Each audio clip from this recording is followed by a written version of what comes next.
Hello mga kamami, another unboxing. So ayan mga kamami, i-unbox natin itong aking parcel, okay? O, galing po sa malayong lugar mga kamami. Galing po sa Zamboanga. Ilang araw to sa biyahe mga kamami. Pero nakaka-excite.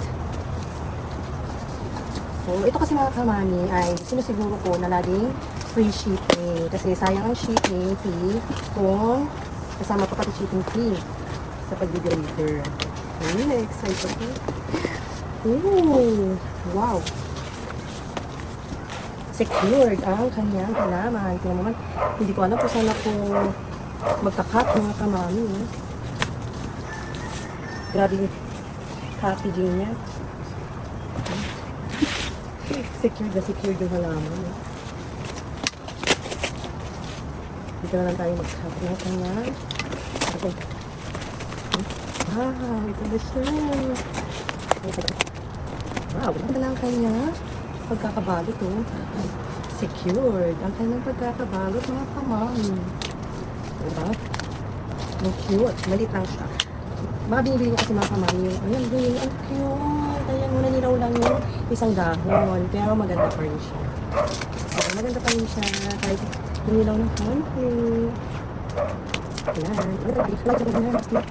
Ang ganda ng packaging mga kamami. Safe na safe ang halaman.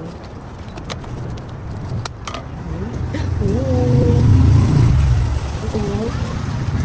Parang si Dyson yata ito. Hindi isa lang ang dahon. Okay lang. Hindi isa ang dahon. Ay, kasi pareho lang pala dito sa aking Dyson. Oh. Ayan, manilaw na yung dahon niya din, oh. Sayang.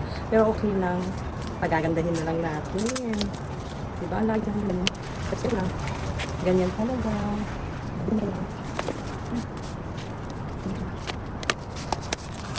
Ay, ang nangyari dito. Nakakalungkot naman. Hinap-nap ng ano. Ayoko na. Hindi ko to ito. Ang nangyari dito. Nagkakalit. Parang hindi ako natuwa ngayon. Pero okay lang. Ganun talaga. Hindi masaya. Hindi masaya itong unboxing. Ay naku, ito na yung unbox ko na hindi ako happy. Hindi lahat ng ina-unbox natin masaya tayo. Ito yung ano, hindi ako happy. Na nag-unbox. Ayan, pero carry lang. Ang ganda kasi ng mga, yung pinadala niya dati, kaya ako bumili sa kanya ulit. Pero this time, okay lang. O, ayan eh. Buti na lang, free shipping.